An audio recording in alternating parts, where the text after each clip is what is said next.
for the last 19 years. For me, this is also like form of love. That's why I don't like this game. This is by accident. Everybody wants to succeed. Calls and meetings and stuff to do. We definitely need to switch most of politicians to women. This journey would be alone and it would be sustainable. The company is no longer in need of my services. Preventative education is the best thing.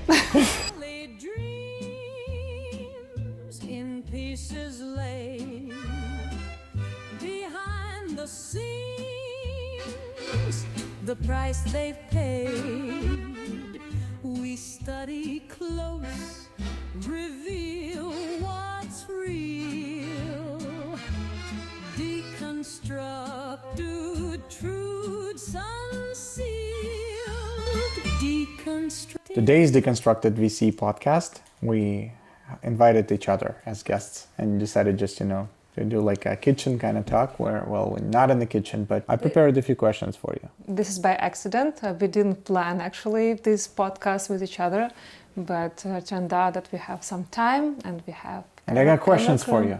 And, well, I have a proposal for you. Usually our schedule is so busy, like full of calls and meetings and stuff to do. You got tasks for me.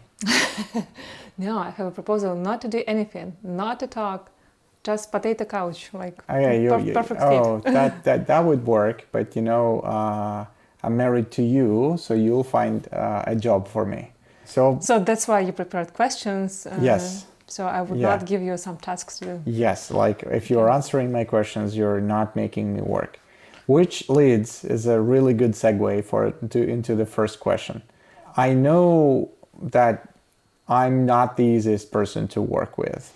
How do you handle working with me for the last 19 years? It came with ups and downs. That was one of the reasons why I fired you first time. Yeah. So for all who don't know the story, our first job was at Cisco, and I was at sales, and Marina was HR.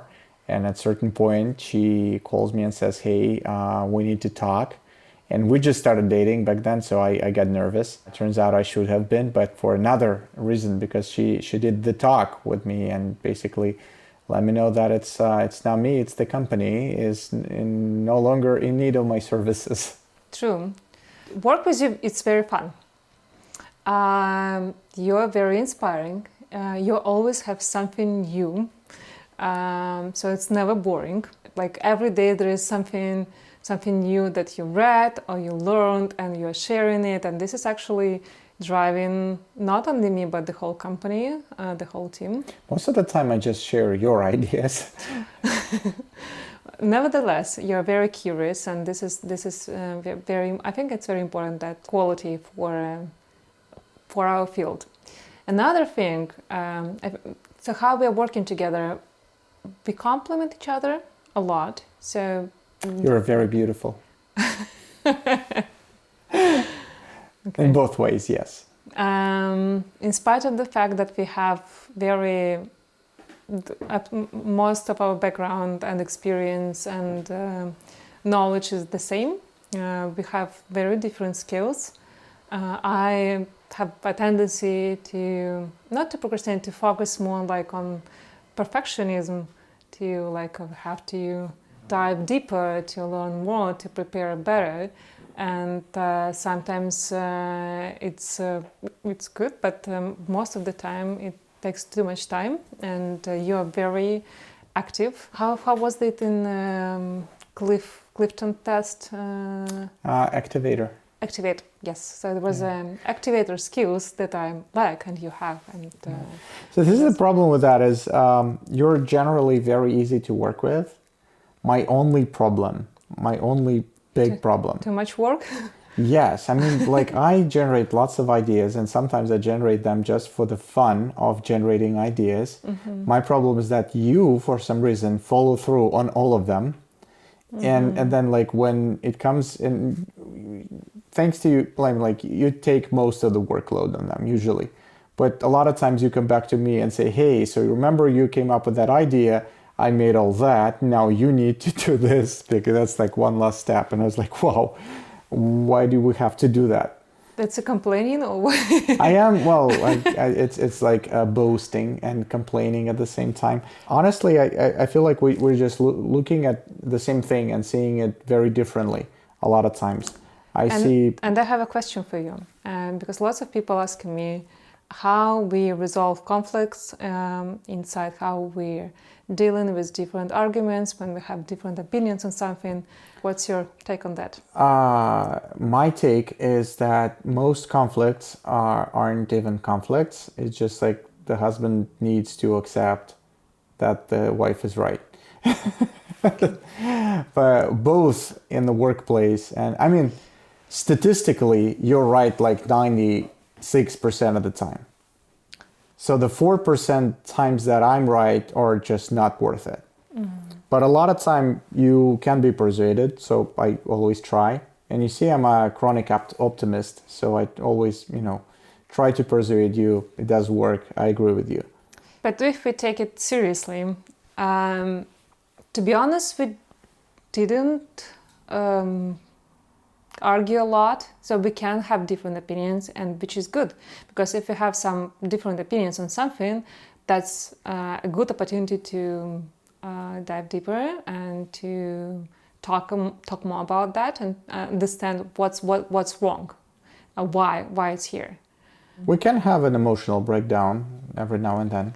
And then again, it's a sign of like, okay, calm down, step back and think why it's happening. Because most of the time it's not about the argument itself. It's yes about we are overwhelmed or there's too much tasks and someone is not handling it. Someone. The dog. The dog. Yeah. See, Cherry? You're the weak link. It's not, and we don't usually take it personally. So this is not about... See, Cherry, don't take it personally. This is not about like, okay, when we are having like some sort of emotional breakdown, this is not about like, we have something against each other. We have emotional breakdown because we are tired or overwhelmed. How do you feel about achievement? Do you have a sense of like what's your own achievement in the company? What's like our achievement? What's my achievement? Like, do you think in these terms? Usually, I'm a team player, not playing board games. Board games is very individual contest for me, and do not play Catan with her. Do not, please play Catan with me because Nick refuses to play with me. Yeah, you're a horrible person when you play Catan. You too. I know. That's why I don't like this game. Well, but yeah, in terms of our work, in terms of the company, it's very difficult to do this line like between like what's your duties and what I'm responsible for. Usually, most of the things we're trying to do together. Same with achievements. Like what could be our achievement? Like, okay, we fundraised the fund, we invested in this and that companies. Really cool companies, yeah. Yeah, and since we are making decisions together, and now with 3 more partners in the company, that's our achievement together as well. Yeah, but like, let's say when the founder says, "Hey, I want to thank you guys," or like, "I want to thank you, Nick," or "I want to thank you, Marina." Does it feel differently? Well, I want everyone to like respect team effort. Yeah. So because there are more people on the team, honestly. Like absolutely. even like I want to thank you guys does not include necessarily everyone who put a lot of effort into something happening. True. Talking about skills and strengths. If there is like a one superpower that you can give to all founders, what could it be? So we are talking a lot to founders like every day. Our portfolio founders, like founders from I feel pipeline. like curiosity is a force for good and a very strong internal motivator. And at the same time, just being curious every minute of every day develops the brain in a way that everything else is easy. Explaining things becomes easy, and being able to explain complex things is even more valuable in the age of AI, because all we do is now we try to explain what we want to our agents. So be better at prompting. But being curious would be a superpower. What would you suggest? I still think that's building startups. It's not a lonely journey. So I'm always looking not only at the founder, but how he sees the team and how he feels about that. Or she. True. I'm the feminist in the family, raging feminist. Thank you. So yeah, and I think team is very important. Doesn't matter you're a solo founder or not. So for me, superpower to founder is to see the right people, to find the right people, to feel them, to gather like the best team. What about all of this hyper successful founders who are psychopaths, have no empathy, and just like see people as tools, but they're incredibly successful? Isn't that a superpower? Yeah, but are they happy? We don't know. They might be. So then that means that we have to define successfulness. What is successfulness for you? Just very valuable in terms of like... I feel like in Silicon Valley, success is mostly about the scale of impact one has on the world. Mm-hmm. And so it's not necessarily about the money, but it can be about the money because money is, a good measure of this, like how much influence things you build have on the society, hopefully in a good way. But still, if you look at these founders you mentioned, they're not doing this alone. They have incredible people around them who support them. So they still had, looks like the superpower to gather amazing people around them. I also feel that a lot of these people who join, they don't necessarily, hello, Emmanuel, they don't necessarily attract them by showing empathy. There's this thing that Mark Andreessen talked about that I find a really good concept, that any startup is a snowball rolling down the hill, and it needs to be the right kind of temperature and the right kind of structure to be able to have this attractiveness for snow. And there should be something that a founder can use to attract bigger piles of snow that in their turn attract bigger piles of snow. A lot of times it's not about the founder personality or their ability to connect with people. A lot of times that's about how awesome the product is, or how big of good positive impact it has, or maybe how much money they're making. It all kind of projects different cultures depending on like what is used as glue for this. But I feel like it does not solve loneliness, because people who get attached to a company, everybody has their own agenda. Everybody has, everybody wants to succeed. And founders, they still are lonely in this thing.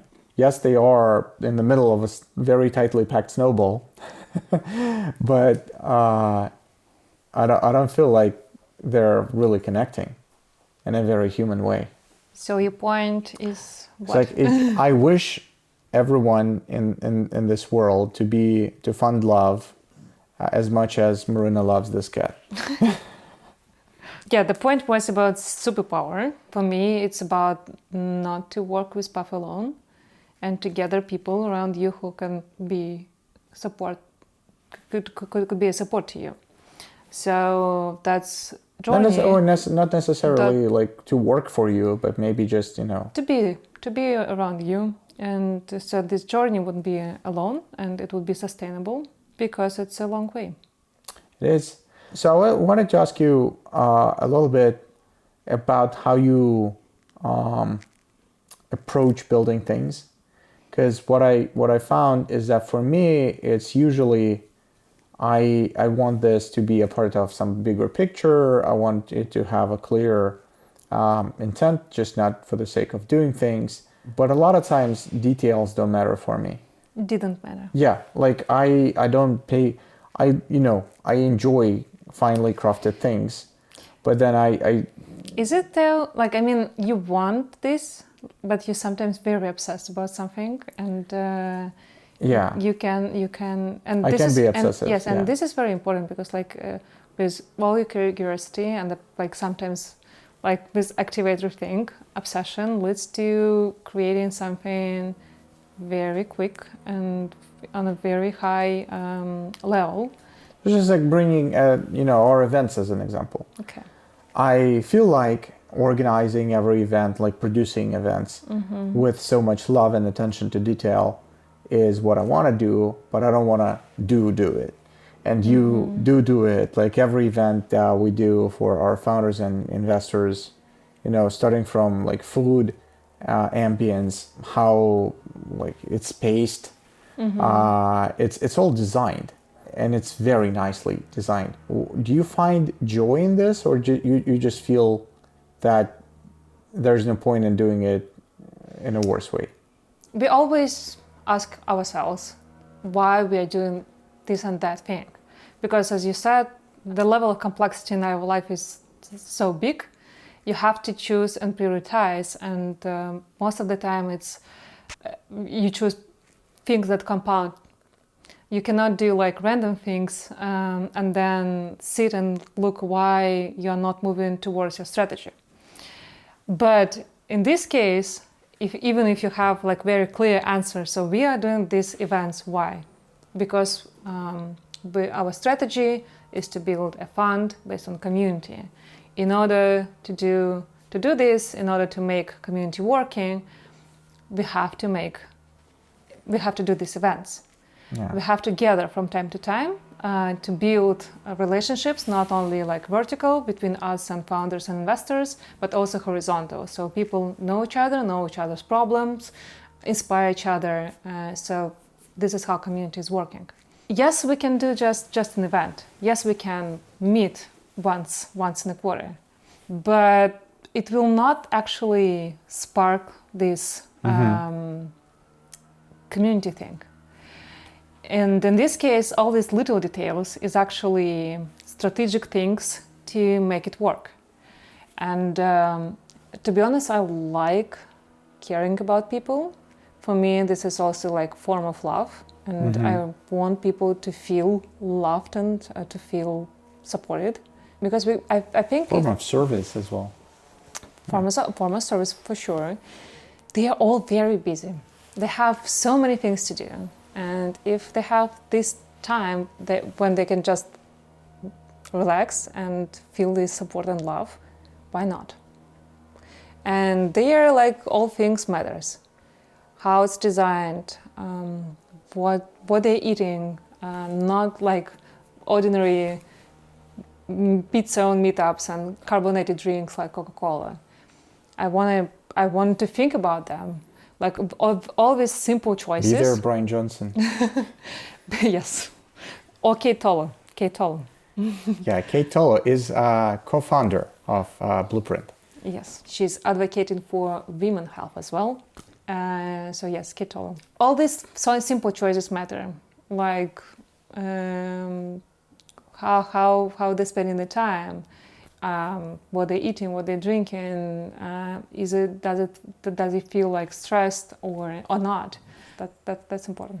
That is a lot of care.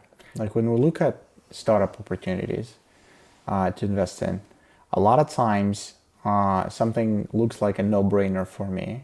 And then what I noticed is that a lot of times you would have a very direct opinion on something, saying like, no, we shouldn't do that.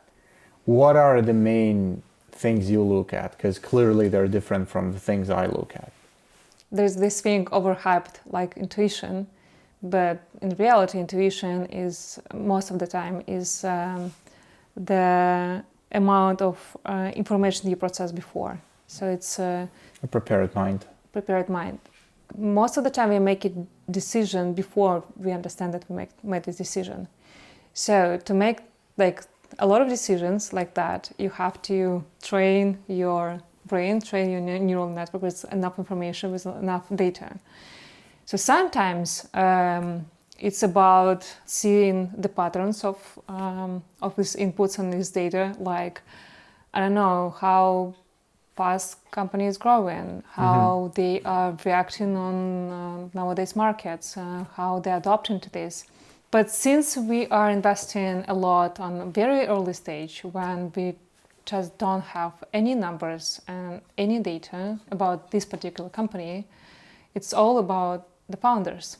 And yes, we have like some experience. You're hearing this, like if we say no to you, this is because she didn't like you. I'm kidding. No, like clearly it's not like whether you're like a founder or not like a founder. So it's something in the founder that you feel is not gonna work, right? Or maybe it's work, but we are not the best partners for that.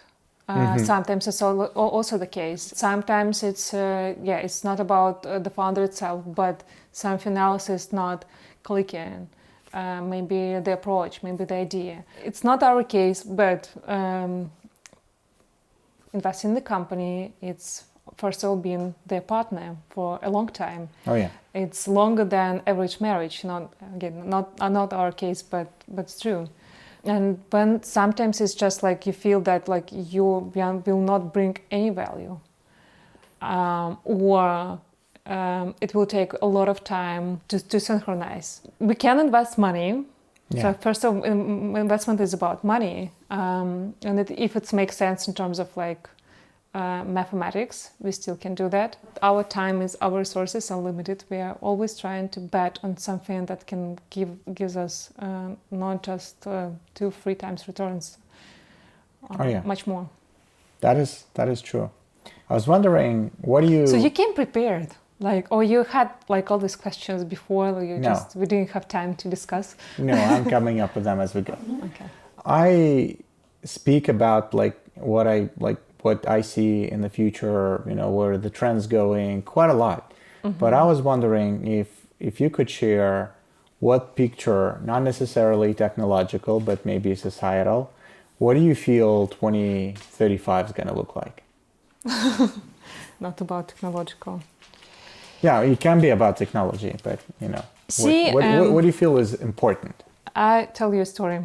Yesterday I was in a very interesting place. It was contemporary art museum, and they had a panel with artist and writer and vocalist and music composer. So a lot of people from creative industries, and it was also connected to this contemporary art museum, which is recently opened, and they have a lot of plans in the future.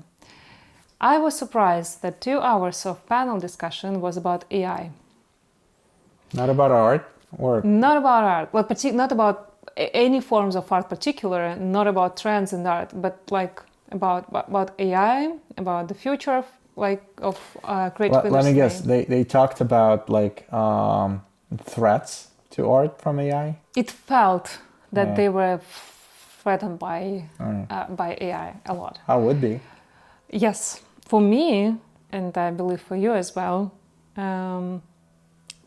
are too optimistic about technology. We are not threatened about that. And living in Silicon Valley and investing in future things, which is now only ideas, I think we are already live in some sort of future 10-year our funds. So you're saying that in 10 years, the world's going to look like what we experiencing right now. Yes, what we see now probably in pitch decks, but on a larger scale. At least we try to invest in the companies that we want to succeed in the horizon of 10 years.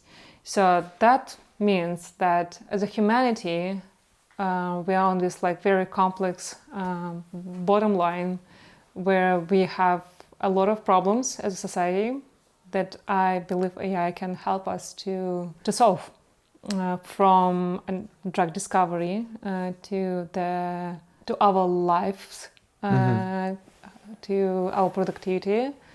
What do you think needs to happen for there to be no wars in 2035? Let's go back and answer the same question, but tell me future, not mentioning technology.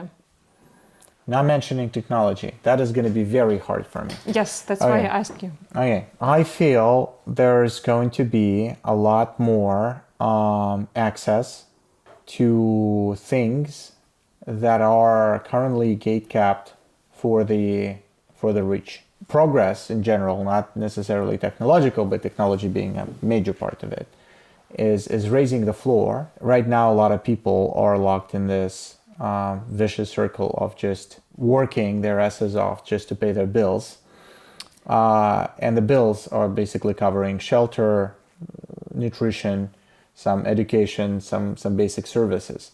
I think these are going to become much cheaper, and then some of the things that are accessible to richer people is going to become accessible to pretty much anyone in emerging countries. Are you talking about 10 years or 10 horizon? years, yes. I think 10 years is enough, because there are going to be much more abundance of things that are like personalized right now, like healthcare, like education. Hope it would be not only personalized but also preventive. Yeah, hopefully, yeah. Preventative education is the best thing. Yes. I hope that there's like, I don't know, maybe because I was surrounded by like female leader figures my whole life. I feel like we definitely need to switch most of politicians to women. Share who were your female leaders. You, my mom, my granny, and my aunt, probably. Well, first of all, women are much better at politics. They just don't have momentum and enough resources to capitalize on that. You have to define what does it mean better in politics. No, I mean, they can be smarter, more cunning, more subtle in just navigating their way to get what they want done. But also at the same time, they're much less aggressive.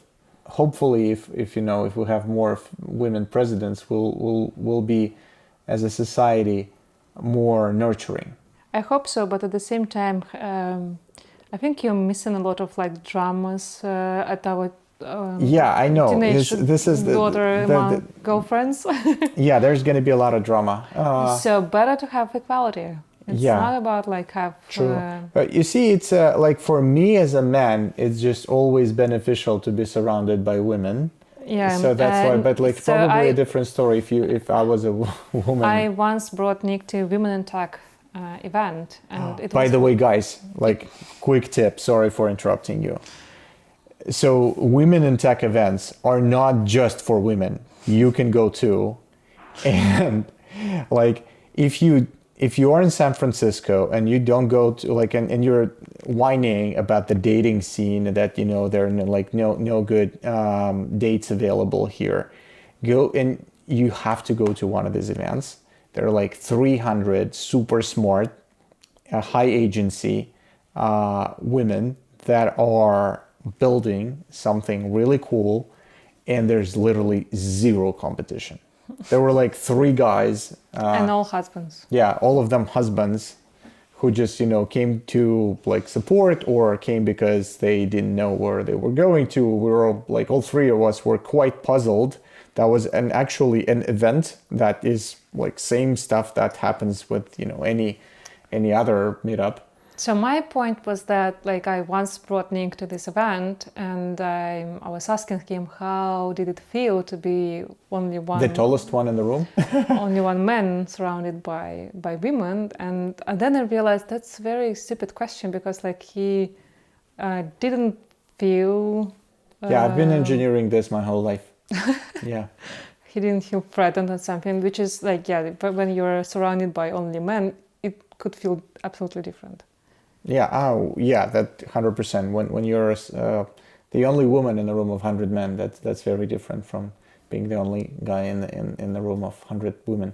And it's much quieter. Yeah, but I think we need Valery Miladze to give his feedback on that. How does it feel? Yeah, Always. to maybe be- he does feel threatened.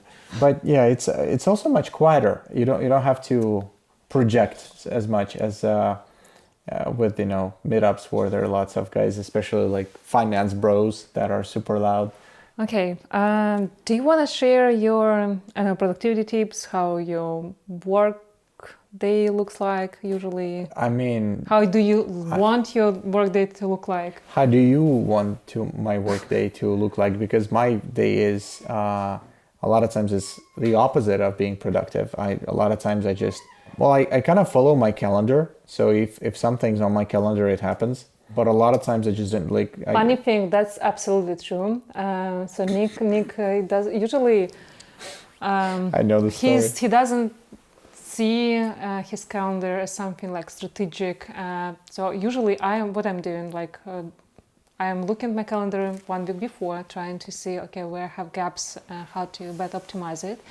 Then the day before, at night, I'm checking again, just to see exactly how it looks like. In the morning, I'm confirming it, because sometimes during the night, like some events could appear from nothing. So usually I know exactly how it will be. I'm trying to put like sometimes my running inside it, think about my lunch and other stuff. For kids, me? for sure, kids. So Nick is following what it's written. Like Like what's the next thing? Literally, like I never look beyond the next thing. And sometimes it's working against him. So one day he was complaining that like his schedule is too busy, and sometimes it's like that. He doesn't have time even 30 minutes to have a lunch. So he asked our assistant to put a lunch into his calendar. So to make sure that every day he has this time, which he did. So he was moving through his calendar and he saw this lunch break. And So I ordered the DoorDash and I had a lunch, and then I opened my next thing and it's a meeting for lunch in a pretty good restaurant. So I was like, okay, so I'll go there, and it's kind of awkward not to eat when the other person's eating. So I was like, okay, I guess I'm gonna have another salad. So I have that salad. I open my calendar. The next meeting is also. Yeah, and I believe it was Slamakasa, something like that. So it was. Yeah, it was that, and then the last thing. So I had food, I paid for it, and then the last thing, I open the calendar and we have a meeting with one of our portfolio founders who happens to be a really freaking good chef, like a Michelin and level he was chef. preparing for that dinner 1 week in advance. He was making a homemade ice cream. Everything, So he was doing like homemade pasta from scratch. That was a day where I had way too many meals. Honestly, the only one I do regret is the DoorDash. That wasn't even good. Okay. A lot of time my productivity is, it's like a roller coaster. A lot of times I'm just super productive and I start lots of things. Then I hate myself from the past for starting all of these things and, taking on all of these tasks. That's your activator skill. Oh yeah, I hit the guy, especially when I have to, like when I talk to a founder and we're like, oh, we should do this, we should do that, like I should introduce you to this guy, and then like I should help you with this, and then the next day I look at my calendar and has like all of these tasks. I was like, wow, I should just learn how to shut up. They were doing fine. A lot of times I'm just not in the mood. And I feel like I have low energy and like I'm not going to be productive if I push myself today. So I'll just try to kill things that are draining from that day and move them to some other day. A lot of times when you move a certain task enough times, it disappears. Magic. A lot of times it reverses. So like you need to change something and then people decide that it was better like the way it was. And then you're like, oh yeah, I reversed it and then I changed it back, and everybody's like, Nick, you're so productive. We have to put this snail meme. Oh yeah, the meme. I feel like I have become much more productive once I figured what are the cheat codes to, my internal motivation system. So understanding, like analyzing Yeah, your behavior patterns, adapting it, not like forcing yourself through it, because that's most of them. This is what we're doing. We're thinking that okay, I don't have enough willpower, so I have to force myself into this. But or there might be different ways. Like for example, I was procrastinating like a slide deck because when you do a slide deck, you try to put your ideas and your vision into it, and then you know that it's going to be rejected many, many times, because you know it's the nature of hiring, the nature of sales, nature of fundraising. You're going to get rejected lots of times, and there's like a very small chance that somebody's going to say yes. So predicting this rejection creates this incredible frustration in the future that you try to avoid. Frustration is now. Yeah. The frustration is now, and it's going to be frustrating in the future to get rejected. So you're trying to avoid it. So you're procrastinating. But what I figured is this projection, yeah, that's interesting thing. To be honest, our rejection is imaginary thing. So yes, probably there's a certainty that someone will reject, but most of the time it's not only because of your deck or like particular site or a particular vision. Yeah. That's not about us, definitely. Yes. But our brain works like that. So we are so afraid of rejection. So we are trying, and we feel frustration now about these imaginary things, and actually it stopped us from doing things. Yeah, 100%. But I found, you know what, there are a lot of coaches would say, hey, think of the good things that's going to happen after you like do this. Think of, you know, what it accomplishes for you, like how you're going to feel. That bullshit doesn't work for me. Okay. What does work for me is finding a method of doing it that is fun in the process. So instead I vibe coded the app using like a vibe coding tool. So it's not even a deck, it's a website. And I just enjoyed it so much that I want to keep working. Like honestly, like we sit here, it's like, oh, like I have 2 more ideas I want to include there.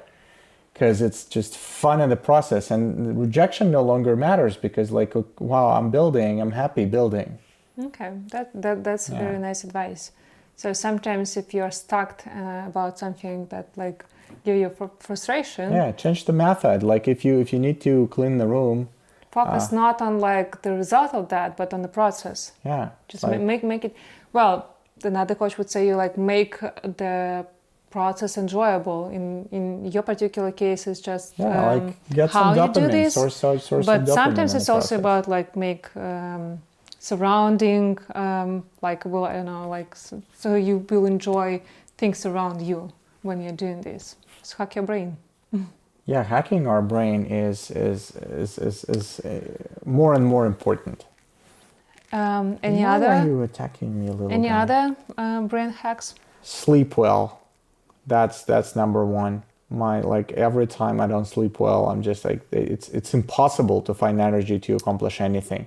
Yeah, I just Brian barely. Johnson will agree with you. Yeah, and it's true. It works. Like it's just like, so all of the brain chemistry is so out of balance that you survive through meetings, like you don't remember them, and it's a waste of time. Honestly, at this point, I feel like if I slept bad, like let's say I just flew in from Europe, and I worked at night, I had to like finish something for a deadline. The next day, I'm going to have like 5 meetings, and I'm not going to remember anything important about them. It's going to be a waste of time. It's better to reschedule them. Spend this 5 hours taking a nap, walking, taking care of your body and brain, so you can actually return and do it with better efficiency. I know you don't do that. What? Like you don't stop ever. No.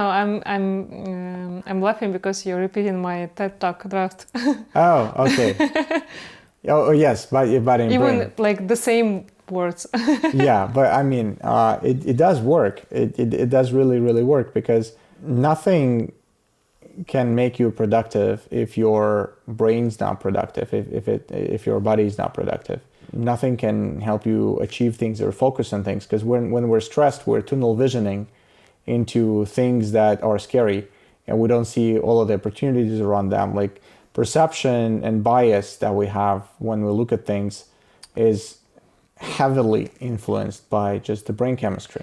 So we tend to underestimate how brain chemistry affect our decisions. Yeah. So in order to at least be more objective and less dependent on like these brain chemistry fluctuations, we have to acknowledge its importance and take care about these small things that influence how do we feel, how do we sleep, and other stuff. 100%. Good. Do you feel like we've got enough for like a short kitchen talk? If people will like the format, we can ask them questions in advance. Oh yeah, So we can please comment with what you want to learn or what you want to hear us ramble about. Or maybe we just can film the cat. We should put he's a potato couch. Yeah, a couch potato. We should put a little mic on him so we can do ASMR. So like his purring is like insane.